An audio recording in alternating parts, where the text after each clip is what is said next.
আমার খামারের অবস্থা যে কী বাজে সেটা আপনারা বললে বিশ্বাসই করবেন না। আমার ছাগলের খামার এখন ধ্বংসের মুখে। এর আগে হয়তো একটা ভিডিও দিয়েছিলাম, আপনারা বলছেন ভাই ভিডিও দিচ্ছেন না কেন, ভিডিও দিচ্ছেন না কেন। ভিডিও আমার করতে মন চাচ্ছে না। এই দেখুন বাচ্চাটা মারা গেল আজকে সকালে।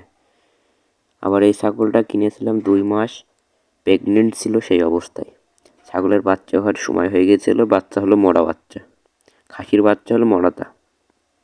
খুবই কষ্ট লাগলো। এবারে দেখুন এই ছাগলটা কিনেছি, এই ছাগলটা হিডে আসছে না। এত ডাক্তারের ওষুধ খেয়ে ট্রিটমেন্ট দিয়ে লিভার টনিক কৃমির ওষুধ সব দেওয়া হলো, তাও ডাকছে না। আপনারা যে বড় ছাগলটা দেখছেন ওই সাইডের, ওই ছাগলটা আবার 2 মাস কি 2.5 মাসের বয়স রয়েছে যে হিডে এসেছে, প্রেগনেন্ট।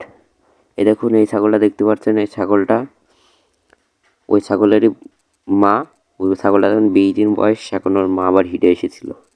প্রায় 1.5 মাস মতন বয়স বা 1 মাস মতন হয়ে গেছে হিডে এসেছে।